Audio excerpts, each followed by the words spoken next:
유네스코 세계유산으로 지정된 도시 루앙프라방의 아침은 황색 가사를 두른 스님들의 느린 걸음으로 시작됩니다.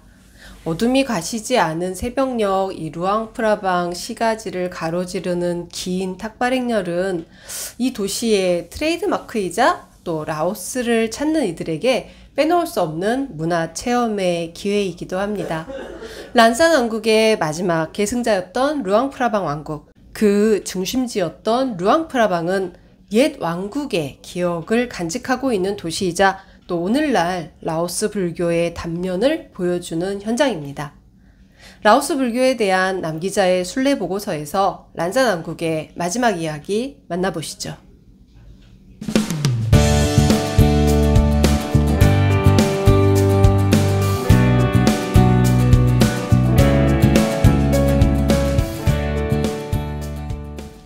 (1694년) 수리아 왕사가 후계자를 정하지 못하고 사망합니다. 이후 란산 왕국은 사실상 막을 내립니다. 후손들은 위엥짠, 지금의 비엔티엔이나 루앙프라방, 그리고 참파삭을 중심으로 이 세 개의 소왕국으로 분열됩니다. 주변국에 급변하는 정세도 이 란산 왕국을 괴롭힙니다. 동쪽의 베트남, 서쪽의 미얀마, 북쪽의 중국과 고산족, 남쪽에 시암이라고 불리던 태국의 옛 왕국이 세력을 확장하고 있었습니다. 특히 이 시암은 1777년 가장 남쪽에 있던 참파삭 왕국을 시작으로 1779년엔 위엥짱과 루앙프라방을 모두 점령하며 옛 란산 왕국을 식민 지배하기 시작합니다. 란산 왕국 전역이 태국의 속국이 된 것은 이때가 처음이었습니다. 특히 1778년 위엥짠을 점령한 시암은 이 프라케오와 프라방 불상을 모두 시암으로 가져갑니다. 프라방은 1860년 반환됐지만 프라케오는 지금까지도 태국의 왕실사원에 봉안돼 있습니다. 라오스를 지배하게 된 시암은 위엥짱과 루앙프라방 그리고 참파삭에 각각 짜오라고 불리는 왕을 두어서 이 란산 왕조의 후손들이 각 지역을 다스리게 했습니다. 하지만 이는 분열 정책의 일환이었고요. 결국 시암의 의도대로 각 지역은 서로 반목과 경쟁을 벌이면서 단합된 국력을 발휘하지 못하고 맙니다. 이 시암의 지배 흔적은 비엔티엔의 사원 왓 시사케에서 보입니다. 1818년 건립된 이 사원은 본당 주변으로 회랑을 두르는 태국 사원 양식으로 건축이 됐습니다. 덕분에 이 1827년 비엔티엔을 초토화시켰던 이 시암의 공격에서도 파괴되지 않고 무사히 살아남을 수 있었습니다. 현재는 비엔티엔에 남아있는 가장 오래된 사원으로 손꼽히면서 참배객들의 발길이 끊이지 않는 라오스 대표 사원 가운데 하나가 되었습니다. 이런 게 역사의 아이러니가 아닐까 싶네요. 1805년 위엥짠 왕국의 짜오로 등극한 아누엉은 루앙프라방과 참파삭 그리고 치앙마이 등의 세력을 규합해서 독립을 위한 군사 행동을 시도했습니다. 하지만 힘은 미약했고 결과는 처참했습니다. 1827년에 14,000여 명에 불과했던 아누엉의 연합군은 무려 16만 명에 달했던 시암군에 완패하고 맙니다. 위엥짠은 철저히 파괴당했고요. 주민들은 개간 작업에 동원됐습니다. 아누엉은 베트남으로 간신히 도망쳤지만 결국 사로잡혀서 이 가족과 함께 방콕으로 압송됐습니다. 당시 방콕에서 활동하던 한 독일인 선교사는 아누엉이 고문 도구들이 보이는 철창 안에 갇혀 피로와 학대로 기운이 소진해 죽었다라고 기록했습니다. 이 사건에 대해서 태국의 역사는 조금 다르게 기록하고 있습니다. 태국, 즉 시암의 점령지였던 위엥짠의 지휘관에 불과했던 아누엉의 반란이라고 기록하고 있는 거죠. 하지만 라오스 역사에서는 이 식민 지배에서 벗어나기 위해 란산 왕국의 후예가 벌였던 시암과의 독립전쟁이다 라고 기록하고 있습니다. 아누엉의 저항이 민족의 독립을 위해 이웃국과 벌인 라오스 역사 최대 규모의 독립 무력 투쟁이었던 것만은 분명합니다. 결과는 비록 실패였지만 라오스인들의 평가가 각별한 것도 당연하다 생각됩니다. 반란이든 전쟁이든 이 아누엉의 저항은 란산 왕국이 보여준 사실상의 마지막 몸부림이었습니다. 이후 란산 왕조의 후예들은 이렇다 할 저항이나 움직임을 보여주지 못했죠. 그 사이 라오스 국토에 대한 베트남과 시암의 침입, 점령은 반복됐습니다. 19세기 후반 프랑스의 인도차이나 반도 진출과 점령이 가속화되면서 라오스는 결국 프랑스의 식민 지배를 받게 됩니다. 프랑스는 위행짠, 참파사, 그리고 루앙프라방 왕국에 대한 종주권을 시암으로부터 넘겨받은 후에 이 세 개의 소왕국이 자리하고 있는 지역을 통합해서 라오스라는 이름을 부여합니다. 비록 루앙프라방 왕국은 1975년 라오스에서 공식적으로 군주제가 폐지될 때까지 그 명맥을 이어갑니다. 하지만 라오스 왕국은 이미 프랑스 식민 지배 시기 이전부터 식물 상태에 빠져든 것이나 다를 바가 없는 상태였습니다. 라오스는 2차 세계대전이 끝난 후에야 식민 지배에서 벗어날 수 있었습니다.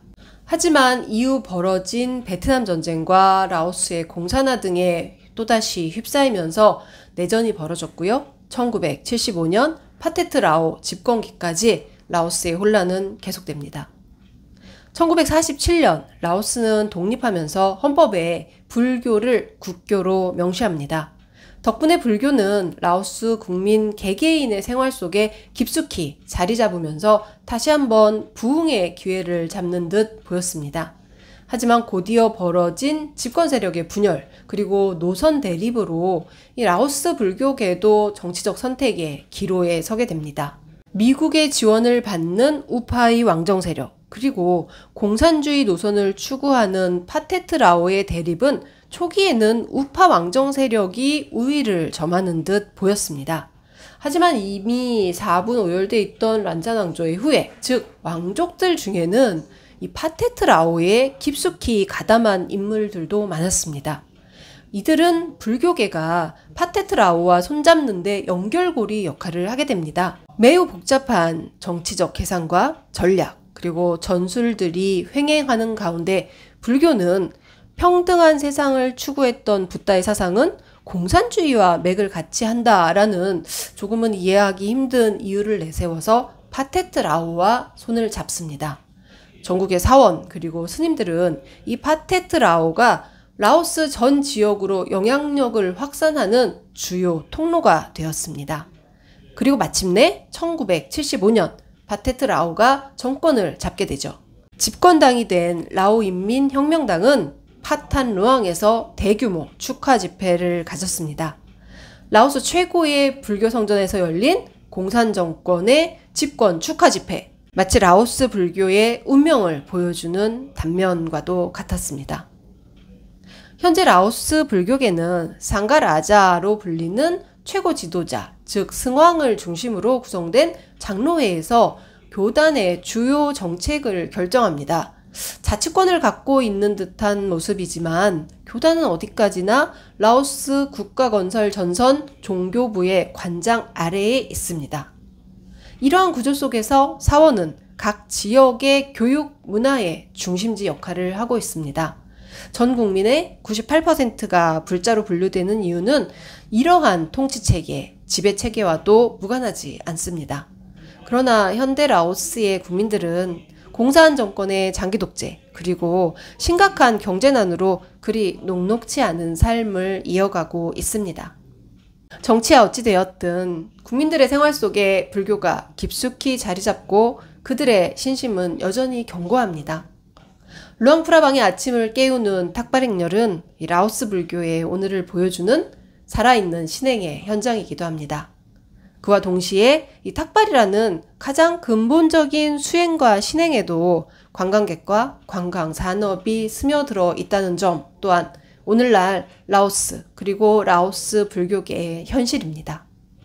루앙프라방을 방문한 관광객들은 인근 상점의 상인들이 이 관광객들을 위해 마련한 보시물과 돗자리 등을 구입해서 주민들과 함께 탁발에 동참합니다. 관광객들에게는 이색적인 체험 행사이기도 하고요. 불자들에게는 공덕의 기회가 된다는 점을 누구보다 잘 알고 있는 이 라오스의 상인들에게 탁발 체험은 이제 빼놓을 수 없는 점점 더 중요한 관광 상품이 되어가고 있습니다. 물론 잘 보존된 자연 또한 라오스의 가장 큰 매력 그리고 즐거움 가운데 하나입니다.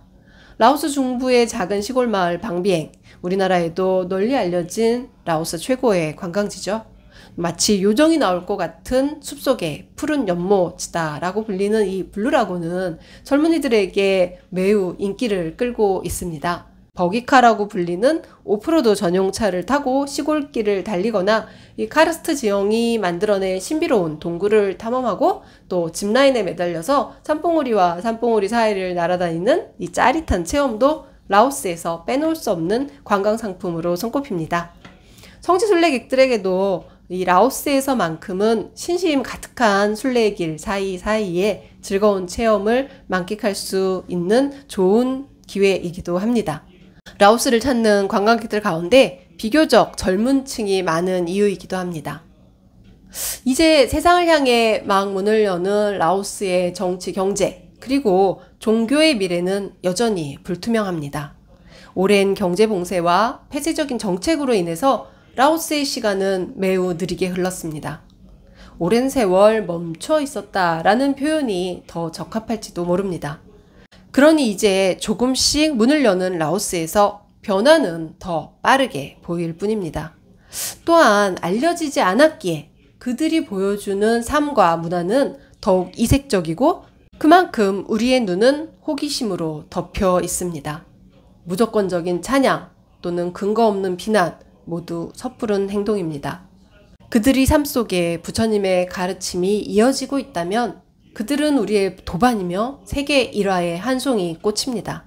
그 꽃이 더욱 크고 아름답게 피어오를 수 있도록 그리고 자신만의 향기를 더욱 진하게 만들어갈 수 있도록 조금은 바라보고 기다려주는 시간이 필요하지 않을까 싶습니다.